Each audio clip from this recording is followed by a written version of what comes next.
The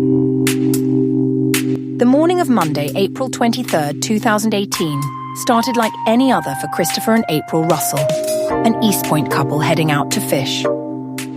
After an unsuccessful trip to St. George Island, they decided to try a secluded cul-de-sac off US 98 in Eastpoint, a spot April had found on her lunch break. Christopher, a self-proclaimed junk collector, initially thought he'd found a pile of scrap metal. But as he got closer, he saw something. I hollered to my wife, "Call 911." He'd realized that the pile he'd found wasn't junk at all, but the battered body of a woman, beaten so badly she was barely recognizable. He couldn't tell if she was dead or alive, hoping she was just drunk. They waited about half an hour for police to arrive. Lead investigator Ronnie Jones said that when he got to the scene, he immediately contacted the Florida Department of Law Enforcement. Welcome to Love and Murder, your Florida Man Friday case. I'm Kai's co-host, A.I. Jensen. I'll be joined by Jane and Jessica. We narrate Kai's Wednesday and Friday cases that she writes. With that in mind, take a seat, take a listen until the end, and if you like our retelling, then feel free to subscribe. You can also subscribe on our Patreon for free, patreon.com/loveandmurder. You do get some benefits for being a free patron, like never missing a case. But if you want to be a voice of the victim and help keep Love and Murder on the air, then subscribe to one of our bonus tiers, patreon.com/loveandmurder. Now let's get back to your Florida Man Friday case. 31-year-old Aileen Seiden, a woman from North Miami Beach, was born in the late 1980s. Aileen's mother had died of cancer when Aileen was in 4th grade, and her father, Frank Seiden, a renowned Miami businessman who sold furniture to high-profile beach hotels and Disney resorts, died during her freshman year. Her older sister, Francesca, raised her from age 14, and her other sister, Deborah Seiden, was an investigator for the Miami-Dade County State Attorney's Office. Despite these hardships, Aileen grew into a compassionate woman with a love for animals.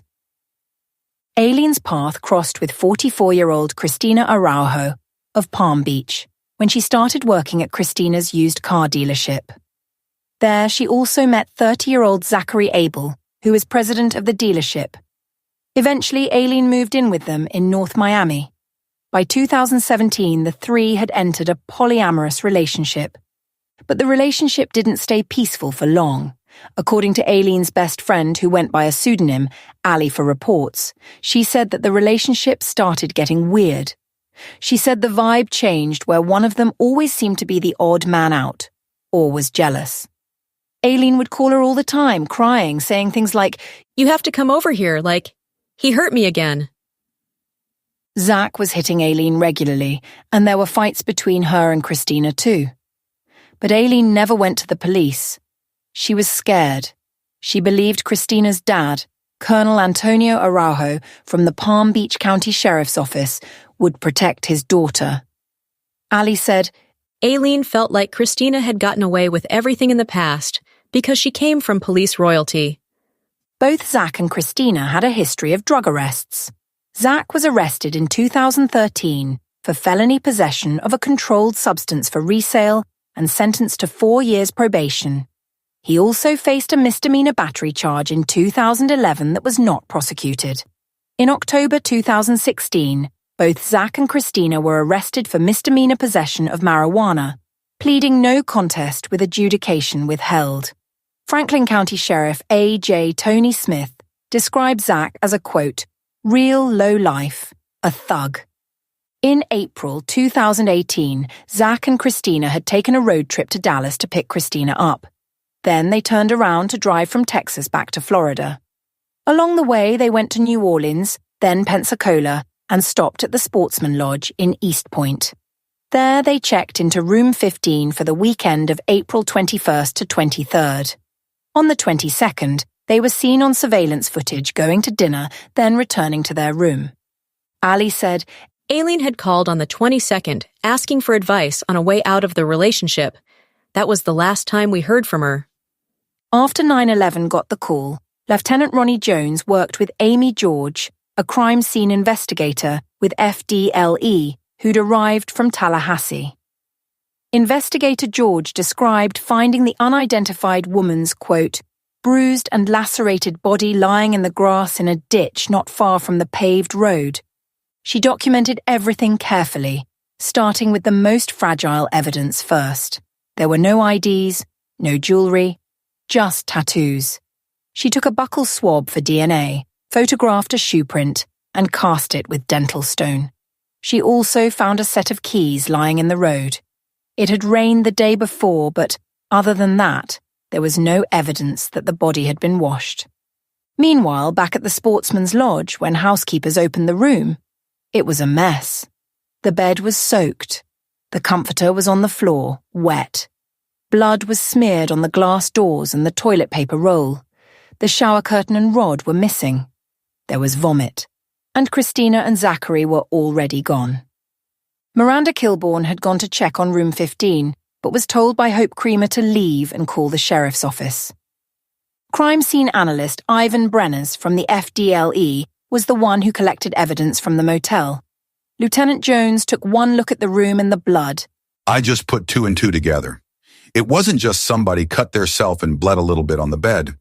I mean, the amount of blood tells me that whoever was here was probably deceased. They matched Aileen's DNA to the blood in that room, confirming the connection. The FDLE processed the room and then Lieutenant Jones got permission to keep it sealed. When they went back days later, Lieutenant Jones found a 3-foot piece of driftwood in the yard, stained brown, like a staff. And when he moved one of the beds inside, he found 2 more pieces of wood, same kind, tucked away underneath. They had to figure out what happened in that room, because 3 people went in, but only 2 came out. After dumping Aileen's body like trash, Christina and Zach drove straight to South Florida. They went to stay with a mutual friend, Michael Picave, at his home in Davie. When they arrived at 9:30 a.m., the first thing Michael asked was where Aileen was. At first, they tried to downplay it, said that Aileen had run away, but, with Michael pressing for more information, Zach admitted to killing Aileen and abandoning her body by the side of the highway. Can you imagine a friend and their partner just coming to your house and dropping this information on you? Zach told Michael that he was asleep, and he woke up to find that Christina had killed Aileen. He gave no other details. Zach then mixed some drinks and went to relax in the hot tub, leaving Michael shocked. After Zach passed out, Michael privately spoke with Christina, who confirmed what happened, saying they'd both killed her. Michael went along with them at first, pretending to help. But once Christina fell asleep, Michael made a move. He picked up the phone and called her father. Remember, her father was a cop. The colonel told him to meet at a gas station. Pause here. If you knew someone had murdered a person and their father was a high-ranking police officer, number 1, are you calling their father? If you did call their father, and the father says to meet him in a private spot, are you going?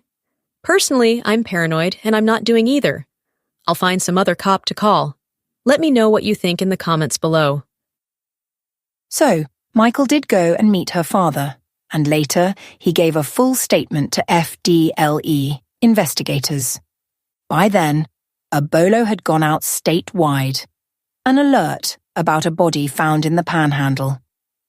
The Franklin County Sheriff's Office started connecting the dots.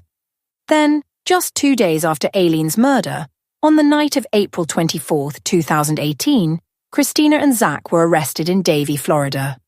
Both were charged with second-degree murder and tampering with evidence.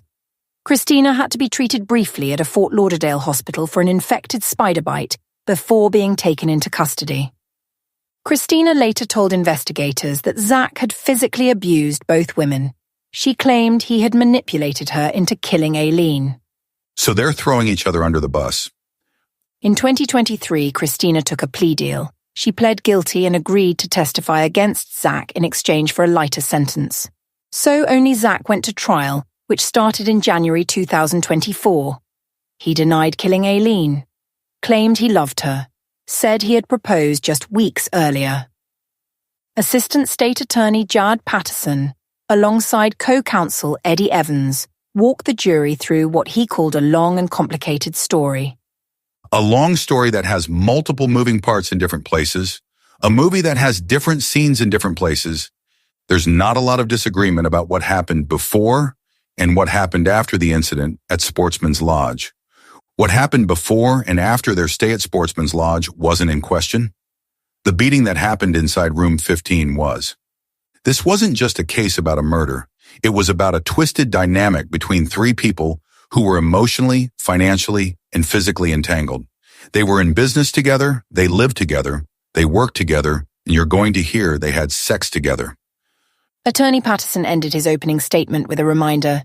Don't lose sight of Aileen Seiden and all that. The prosecution's case was built around key testimony and physical evidence. Christopher and April Russell gave emotional testimony about finding Aileen's body. Housekeeper Miranda Kilbourne told the jury what she walked into in room 15.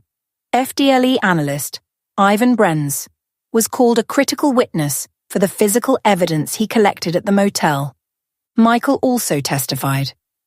The chief medical examiner who conducted the autopsy walked the jury through Aileen's injuries. And Christina testified as she was supposed to.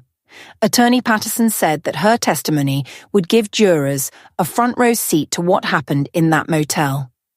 She was there from start to finish and can tell that story better than I can. Zach's attorney, Ralph Morris, had one goal: create doubt. Doubt in the evidence, doubt in the investigation, and most of all, doubt in Christina Araujo. First, he went after how the evidence was collected. He pointed out the so-called walking stick, broken into pieces and found under the headboard days after FDLE had already processed the room. 2 or 3 days later, 23 days after that, another piece turned up in the parking lot. According to Attorney Morris, it all pointed to one thing: sloppy work. There were difficulties in how this case was handled. Then he turned to blaming Christina. He claimed that Aileen Seiden suffered the wrath of Christina Araujo, scorned. Zach and Aileen had actually left South Florida to escape Christina's violence. Christina had made threats before the trip. Threats like, she's going to give them what they have coming to them. And she did, and she pled guilty. Attorney Morris went after her credibility too. He said Zach didn't even have a driver's license, implying Christina had every opportunity to get help if her story was true. He also brought up a home security video from Michael's house, supposedly showing Christina confessing. But FDLE couldn't use it. The video was corrupted. Then there was the issue of Colonel Araujo, Christina's father, being present when Michael gave his statement to investigators. Attorney Morris said that maybe the evidence from room 15 wasn't just mishandled, maybe it was tampered with. He said Christina may have, quote, scrubbed things clean with vinegar. In his closing statement, Attorney Morris said, Christina Araujo is a stranger to the truth, and the state can't meet their burden of proof. After deliberation, the jury returned with a guilty verdict. He was convicted of second-degree murder, tampering with physical evidence, and accessory after the fact of second-degree murder. Zach was sentenced to life in prison. For her role and cooperation, Christina, who pleaded guilty to having a hand in the beating and helping to dispose of the body, received a sentence of 25 years in prison on June 7, 2024. At sentencing, Judge Jonathan Sjostrom described Aileen's death as what he said was, quote, a torture death. This wasn't just a love triangle. It wasn't just a road trip gone wrong. It was a pattern of abuse, a relationship filled with jealousy, manipulation, and violence. She had bruises from head to toe. She suffered. I've never seen anything like it. That's what the investigator said. And that's how Aileen Seiden died. Room 15 on April 2018, beaten to death by the people she trusted most. Deborah Seiden said, My heart is broken. I'm devastated, especially with the way she died. My sister didn't deserve this. Tell us, what do you think of this case? Why do you think they murdered this poor woman? And my second question, what do you think of Christina's sentence? Do you think she should have gotten the same time as Zach? Write your thoughts in the comments below and Kai will read them in a future episode. And that's all we have for you today. Don't forget, if you are experiencing domestic violence, call the National Domestic Violence Hotline at 1-800-799-7233 or go to thehotline.org. All calls are toll-free and confidential. The hotline is available 24/7 in more than 170 languages. Please, at least speak to someone before it's too late. Thanks for listening. Thanks for your support. And we'll see you next time.